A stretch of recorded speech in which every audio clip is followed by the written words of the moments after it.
আগামী নির্বাচনকে ঘিরে জামায়াতে ইসলামীর একের পর এক দাবি, উদ্ভট দাবি দেখে অবাক হতে হয়। উদ্ভট শব্দটা বলছি কারণ বাংলাদেশের যে লোয়ার হাউস, মানে আমাদের যদি আপার হাউস হয় তাহলে আমাদের এই সংসদটা লোয়ার হাউস হবে, সেখানে প্রপোর্শনাল রিপ্রেজেন্টেশনে ভোট হতে হবে বলে তারা সিরিয়াসলি মাঠে নেমেছেন, কর্মসূচি দিয়েছেন, মুখে মুখের কথা না। এখন আরেকটা দাবি করছেন উদ্ভট, মানে সেই পিআরের দাবি নিয়ে এতদিন ধরে আন্দোলন করা যেতে পারে এটা অনেকের কাছে অবাক মনে হয়েছে। যদিও তারা যেহেতু আলোচিত থাকছেন, তারা ভাবছেন এই ইস্যুটা ধরে তারা থাকুন, এটা নিয়ে অনেক কথা হয়েছে, তাই আর বলছি না। নতুন যে কথাটা বললেন সেটা নিয়ে জামায়াতের সর্বোচ্চ নেতৃত্বের এই বাংলাদেশ রাষ্ট্র কেমন, এই বাংলাদেশ রাষ্ট্রের আইন কেমন, সংবিধান কি, সেটা নিয়েও বেসিক ধারণা আছে কিনা এই প্রশ্ন আসতে পারে। জনাব আবদুল্লাহ মোহাম্মদ তাহের একটা গোল টেবিলে বলছেন, উনি নায়েবে আমির, দ্বিতীয় প্রধান ব্যক্তি, প্রধান উপদেষ্টার সঙ্গে সাক্ষাতের সময় জামায়াতের পক্ষ থেকে বলা হয়েছে মূলধারার রাজনৈতিক দলগুলোর সঙ্গে যাতে আলোচনায় বসা হয়, সে আলোচনায় সরকারের পক্ষ থেকে সুষ্ঠু নির্বাচনের প্রতিশ্রুতি দেওয়া হবে। রাজনৈতিক দলগুলো আচরণবিধি লঙ্ঘন না করার অঙ্গীকার করবে, সেটি টেলিভিশনে প্রচার করা হবে, দেশবাসী দেখবে। এরপরও এই জায়গাটা খেয়াল করুন, এরপরও নির্বাচন যদি সুষ্ঠু না হয় তাহলে প্রধান উপদেষ্টা সেই নির্বাচন বাতিল করে নতুন নির্বাচন দেবেন, জাতিকে যেন এমন কথা বলেন। কারো মাধ্যমে নির্বাচনে ব্যত্যয় ঘটলে জনগণ এই বিষয়টি দেখবে। আমি যে বাক্যটা নিয়ে দিকে আপনাদের দৃষ্টি আকর্ষণ করছি সেটা আবারও পড়ছি, এরপরও নির্বাচন যদি সুষ্ঠু না হয় তাহলে প্রধান উপদেষ্টা সেই নির্বাচন বাতিল করে নতুন নির্বাচন দেবেন, জাতিকে যেন এমন কথা বলেন। আমি জানি না তারা এই দাবিতে আবার রাজপথে নামবেন কিনা, এই দাবিতে মহাসমাবেশ, এই দাবিতে জেলায়, বিভাগে এবং উপজেলায় মিছিল বিক্ষোভ এগুলো করবেন কিনা আমি নিশ্চিত নই, কিন্তু তিনি এটা বলছেন। ওই যে বলছিলাম যে আসলে একটা রাষ্ট্র কী, এই দেশের আইন কী, সংবিধান কী, সেটা সম্পর্কে আসলে ধারণা থাকা উচিত যে দলটা ক্ষমতায় এবারে চলে যেতে পারে বলে মনে করে। মানে প্রধান উপদেষ্টা জাতিকে কি এটা বলতে পারেন যে তিনি নির্বাচন বাতিল করে নতুন নির্বাচন দেবেন? এই ক্ষমতা কি প্রধান উপদেষ্টা, বা উনি আসলে ডিফ্যাক্টো প্রধানমন্ত্রী, বাংলাদেশের সংবিধান, আইন, কোনো কিছু কি তাকে এই ক্ষমতা দিয়েছে? উত্তর হচ্ছে না।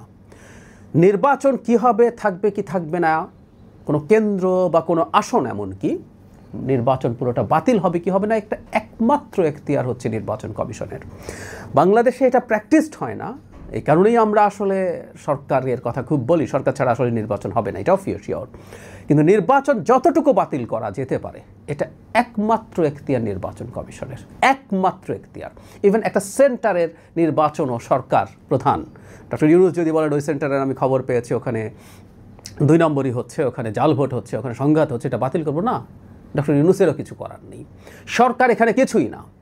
এমনকি এই কাজটা শুধু না, এমনকি একটা সিট বা কনস্টিটিউয়েন্সির যে ভোট সেটাও পুরোটা নির্বাচন কমিশন বাতিল ঘোষণা করতে পারেন। ইনফ্যাক্ট এটা এক সময় ছিল, শেখ হাসিনা এই সর্বশেষ নির্বাচনের আগে আরপিও সংশোধন করে এটা বাতিল করেছে, এটা আবার অন্তর্ভুক্ত হচ্ছে। ইনফ্যাক্ট আমি নির্বাচন ব্যবস্থা সংস্কার কমিশনে ছিলাম, আমরা এইভাবে প্রপোজ করেছি এবং আরপিওতে এটা ইনক্লুডেড হচ্ছে। তার মানে নির্বাচন কমিশন চাইলে পুরো সিটের নির্বাচন স্থগিত ঘোষণা করে দিতে পারেন, ফলাফল বাতিলেরও তার যদি সেই রকম ডকুমেন্ট থাকে সেটা পারেন, কিন্তু পুরো নির্বাচনেরও যে গোটা নির্বাচনটা হয়নি, নতুন নির্বাচন হবে, এই কথাটা বলার বা এরকম সিদ্ধান্ত নেওয়ার এখতিয়ার নির্বাচন কমিশনের নেই, অন্তত বিদ্যমান আইন এবং সংবিধানে নেই। তাহলে জামাত আমির এই কথাগুলো কেন বলছেন? মানে তিনি মনে করছেন এগুলোর মাধ্যমে অনেক মানুষের সাথে কানেক্ট করতে পারছেন, কমিউনিকেট করতে পারছেন, এবং এটা করে তারা রাজনৈতিক গেইন করতে পারবেন বলে মনে করেন। কিন্তু এটার উল্টো পিঠে যেটা আছে, ওই যে বললাম, এই যে গতকাল জনাব ডাক্তার শফিক, তিনি নারীদের 5 ঘন্টা কাজ করার নিয়ে খুবই ইন্টারেস্টিং একটা ঘটনা, একটু অপ্রাসঙ্গিক হলেও বলে রাখি।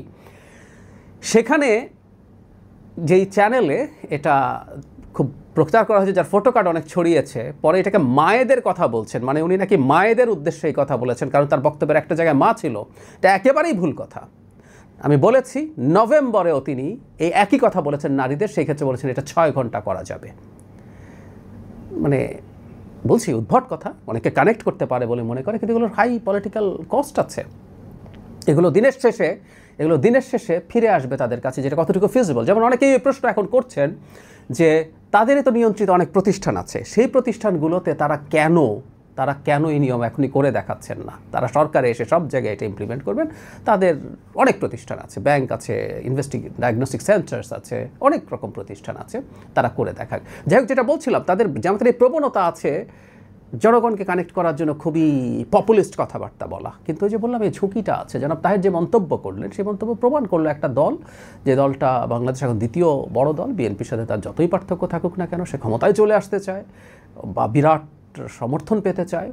তারা তাদের ছাত্র সংগঠন 4টা ছাত্র সংসদ নির্বাচনে জিতেছে, 4টা বড় ইউনিভার্সিটিতে, তো অনেক রকম কিছু। তো তারা যখন এরকম কথা বলেন, এটা তাদের জন্য একটা নেগেটিভ রেপুটেশন তৈরি করে, যে তারা একটা স্টেট কীভাবে চলে, একটা স্টেটে কি আছে না আছে। এটা বলতে পারতেন যে এরকম একটা আইন করা হোক, আইন করে এটা প্রধান উপদেষ্টার কাছে ক্ষমতা দেওয়া হোক, দিয়ে আইন তো এখন হবে না, এখন অধ্যাদেশ হবে, দিয়ে এটা ব্যবস্থা করা হোক। যদি এটা টিকবে না, কারণ নির্বাচন প্রধান উপদেষ্টা করবেন না, এটা যদি হাইকোর্টে রিট করা হয়, দেখা যাবে কনস্টিটিউশনতে এটা কনফ্লিক্ট করে, ওটা বাতিল হয়ে যাবে। তারপরও মনে হতো যে না, উনি এটা বোঝেন যে এটা করা যাবে না। এই হচ্ছে মোদ্দা ব্যাপার। আমি মনে করি এই পপুলিজমগুলো তারা করার চেষ্টা করতেই থাকবেন, এবং আমাদের একটু গভীরভাবে চিন্তা করতে হবে এবং এগুলো ডিবাঙ্ক করার চেষ্টা করতে হবে।